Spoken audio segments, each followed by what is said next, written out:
बेर चढ़ाने का बड़ा महत्व है। यहाँ चढ़ाते हैं कि नहीं चढ़ाते? चढ़ाते हैं। शिवरात्रि के दिन बेर चढ़ाने का बड़ा महत्व है। और शिवरात्रि पर चढ़ा हुआ वो बेर उठाकर ले आइए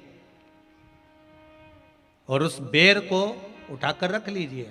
मान लो किसी को उदर से जुड़ी हुई जब तकलीफ रहती है, पेट से जुड़ी हुई तकलीफ रहती है, पेट से जुड़ी हुई कोई भी प्रॉब्लम हो, अगर पेट से जुड़ा हुआ कोई भी रोग आपको लग गया और डॉक्टर की दवाई चल रही है, सारी औषधि चल रही है, जो शिवरात्रि पर आपने बेर चढ़ाया है वो बेर अगर आपके यहाँ रखा हुआ है, वो बेर उस रोग वाले व्यक्ति को खिला दीजिए।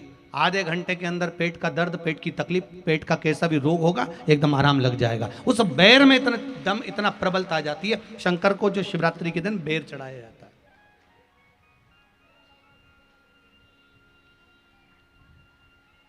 भगवान शिव पर समर्पित हुआ वो बेर का इतना महत्व महाराज।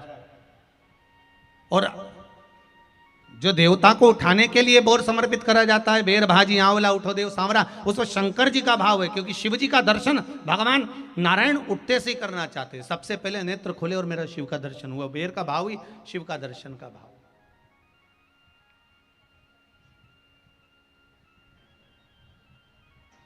कितनी बड़ी औषधि होगी बेर के अंदर, जरा देखिएगा कि मेरे राम जी शबरी अम्बा के दरवाजे पर पहुंचे।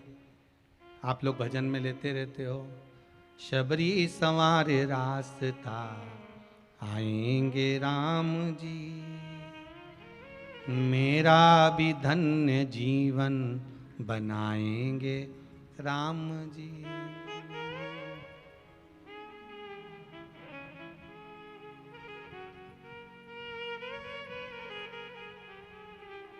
और बागों से चुन चुन के वो लेकर आई बेर की टोकरी लाई। खट्टे हो चाहे मीठे हो पाएंगे राम जी, मेरा भी धन्य जीवन बनाएंगे राम जी। शबरी ने राम जी को बेर दिया। राम जी ने बेर खाया, प्रेम से खाया। याद आया पीछे लक्ष्मण खड़ा है। राम जी ने लक्ष्मण को बेर दिए, ले लक्ष्मण ये बेर खा ले। लक्ष्मण जी ने बेर लिए। लक्ष्मण जी ने बेर को देखा तो वो शबरी अम्बा अपने मुंह से झूठा करके दे रही है। लक्ष्मण जी ने बेर लिया, पास में रख लिया, फिर लिया, फिर रख लिया। शबरी जी राम जी को बेर दे, राम जी लक्ष्मण जी को बेर दे, लक्ष्मण जी वो बेर लेके पीछे फेंकते जाए। उठाए फेंका, उठाया फेंका, उठाया फेंका। अब कोई लक्ष्मण साधारण है? जब भगवान राम विष्णु हैं, लक्ष्मण शेषनाग हैं। शेषनाग अगर कोई चीज फेंकेगा तो क्या पास में फेंकेगी? उठाया फेंका, कोसों दूर जाकर गिरा। और वो बेर कब काम आया? जब लक्ष्मण जी को शक्ति लगी, बाण लगा, लक्ष्मण जी मूर्छा होकर जमीन पर पड़े। सुषेण वेद को बुलाया और वेद से बुलाकर पूछा कि लक्ष्मण कैसे उठेगा? तो कहा संजीवनी लेकर आओ। संजीवनी लेने के लिए भेजा।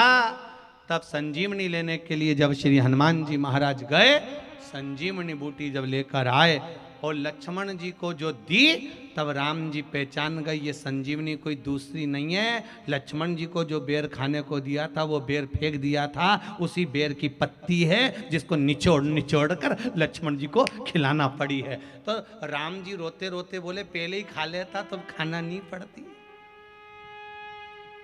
कोरोना का टीका पहले ही लगवा लेता तो दादा निपटता ही नहीं। लगे तो खाया ही।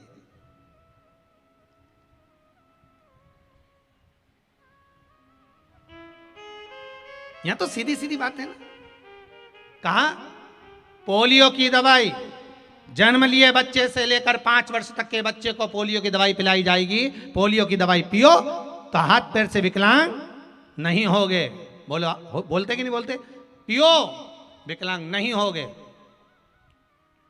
जो नहीं पिएगा वो हाथ पैर से विकलांग हो जाएगा। उसी तरह शिव महापुराण की कथा, जिसका जन्म नहीं हुआ, जो माता के गर्भ में है, उससे लेकर जो मर रहा है उस तक के व्यक्ति को सुनाई जाएगी। पोलियो की दवाई नहीं पियोगे, हाथ पैर से विकलांग हो जाओगे। शिव महापुराण नहीं सुनोगे तो काम, लोभ, विषय, आसक्ति से विकलांग हो जाओगे। इसलिए सुनो, ये सुनने का विषय है, इसको श्रवण करना, हमारे जीवन में उतारना।